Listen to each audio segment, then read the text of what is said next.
News tag Kannada, ನಿಖರ, ನಿರ್ಭೀತ, ನಿರಂತರ. Positive tag use ಮಾಡಬೇಕು. He has not return. So not ಇದೆ ಮತ್ತು ಹ್ಯಾಸ್ ಇದೆ, ಅವಾಗ ನಾವೇನು ಬರೀಬೇಕು ಇಲ್ಲಿ? Has he has not return. Has he she had not attended. Had she. ನೋಡಿ, ಪಾಸಿಟಿವ್ ಕೊಟ್ಟಾಗ ನೆಗೆಟಿವ್ ಹಾಕ್ತಿದ್ವಿ, ಈಗ ನೆಗೆಟಿವ್ ಅಂದಾಗ ಇದು ನೆಗೆಟಿವ್ ಸೈನ್. ನಾಟ್ ಅಂತ ಬರುತ್ತೆ, ಒಂದೊಂದ್ಸಲ ಡಿಡ್ ನಾಟ್ ಅಂತ ಬರುತ್ತೆ, ಒಂದೊಂದ್ಸಲ ಡು ನಾಟ್ ಅಂತ ಬರುತ್ತೆ, ಒಂದೊಂದ್ಸಲ ಡಸ್ ನಾಟ್ ಅಂತ ಬರುತ್ತೆ. ಇದ್ರ ಬಗ್ಗೆ ನಾವು ಗಮನ ಹರಿಸ್ಬೇಕು. Dear friends, let us understand some simple examples. ತುಂಬಾ ಸಿಂಪಲ್ ಆಗಿ ಕೊಟ್ಟಿದ್ದೀನಿ, ಇನ್ನು ಹೆಚ್ಚಿಗೆ ಬರೀಬಹುದು, ಆದರೆ ಇನಿಷಿಯಲ್ ಆಗಿ ನಾವು ಇಷ್ಟಿಷ್ಟನ್ನೇ ಕಲಿಯೋಣ. First sentence, I am not a teacher.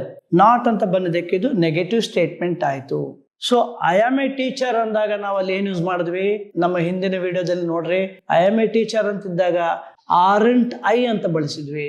I am not a teacher ಅಂತಿದ್ದಾಗ ಇಲ್ಲಿ ಆಮ್ ಐ ಅಂತ ಬಳಸ್ಬೇಕು, ಮತ್ತೆ ಬೇರೆ ಬಳಸಬಾರ್ದು. Am I. Raju won't go to school. Will ಬಂದಾಗ ಏನು ಬಂತು? ವೋಂಟ್ ಬಂತು. ಹಾಗಾದ್ರೆ ವೋಂಟ್ ಬಂದಾಗ ಏನು ಬರುತ್ತೆ? ವಿಲ್ ಬರುತ್ತೆ. Will he. Mahesh has not taken a ticket or a bag. ಇನ್ನು ಹೆಚ್ಚಿಗಿರುತ್ತೆ, ಸಿಂಪಲ್ ಆಗಿ ಕಲಿಯೋಣ. Mahesh has not taken.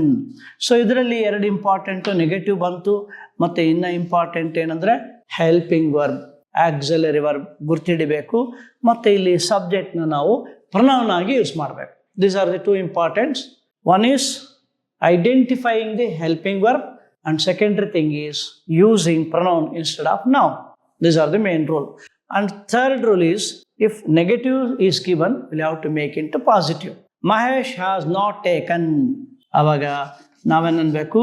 Has he? Once again, I am not a teacher. Am I? Raju won't go to school. Will he? Mahesh has not taken. Has he? ನೋಡ್ರಿ, ಇಲ್ಲೆಲ್ಲ negative ಕೊಟ್ಟಿದ್ದಾರೆ, ನಾವು ಅದನ್ನೇನು ಮಾಡಿದ್ದೀವಿ?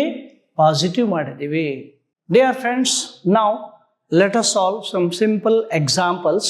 Anil took a bag. Add suitable tags for the following. Anil took a bag. ಇಲ್ಲಿ verb ಇದೆ, ಆದರೆ helping verb ಇಲ್ಲ. Whenever we are not having helping verb, when we do not have a helping verb, then we have to take help of do forms.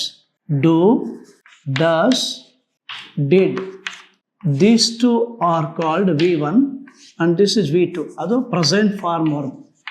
Present form, idu past form. If the sentence is in present form, then we have to select either do or does. If the sentence is in past tense, then we will have to select did. This is the first rule. Once again, let me repeat. Whenever there is no helping verb in the sentence, then we have to take help of do forms. There are three do forms: do, does, and did. Do and does are present form verb. Did is the past form of verb. So here you must see the verb, identify it, and identify the tense. Now, let me underline the verb. Dear viewers, let us understand that verb is important. The grammarians say verb is the chief of the grammar. So please understand this and follow this. First, let us identify verb. In the sentence, Anil is the subject, took is the verb, a is an article, bag is a noun. So therefore, identify the verb. This verb is V2. Take, took, taken. V1, V2, V3. Here we got main verb, but we did not get helping verb. Whenever there is no helping verb, whenever there is no auxiliary verb, then we have to take help of the do forms. So now, dear friends, took is the past form of the verb. Then we have to select did. How should we do? Didn't. He. So Anil ಬದಲು ನಾವೇನು use ಮಾಡಬೇಕು? ಹಿ ಅಂತ use ಮಾಡಬೇಕು. Once again, instead of ನಾವು we have to use pronoun, masculine, and here as helping verb is absent, we have taken the help of the do forms. So this verb is V2, that is past form of the verb. Then we have to take help of did. Anil took a bag. Didn't he? Asha bought a book. So here, bought is the main verb or principal verb. One and the same. Bought. So this is also V2. Whenever V2 is there, then you have to take past form verb only. That is, didn't she. Third one. Children go to school. Go is the verb. What kind of verb is it? Present form verb. V1. Go, went, gone. So then we have to select do or does. Do we select for plural form of the noun and does for singular form of the noun. Here children, plural form. The verb is plural form. Then what is the present form of go? Present form is goes. Child goes, children go. Boy goes, the boys go. This is how we have to use. Children go to school here, as it is a plural form noun and also the verb is also plural form, present form. In that case, we have to select do. Don't they. So once again, Anil took a bag. Took is the past form. Therefore, take, took, taken. These are the three forms. This is V2. In that case, we have to use didn't. Didn't he? Asha bought a book. Didn't she? Because bought is a V2. Children go to school. Go is the V1. In that case, we have to use don't they. Here are the three important examples are there. Dear friends, let us solve one by one. Mohan writes a novel. So here, writes is the verb. Whenever we get S form or SC suffix to verb, then we have to select does. Either yes or es. In that case, when verb ends with or suffix with yes or es, then we have to use does.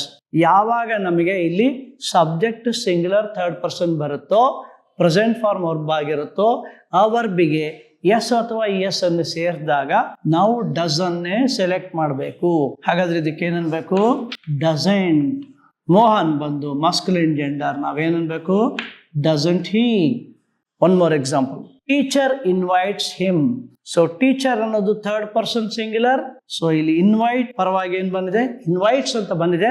ಆಗ ನಾವು he does ಅನ್ನೋದನ್ನ select ಮಾಡಬೇಕು. Doesn't. She ಆದ್ರೆ ಹೇಳ್ಬೋದು ಅಥವಾ he ಆದ್ರೆ ಹೇಳ್ಬೋದು.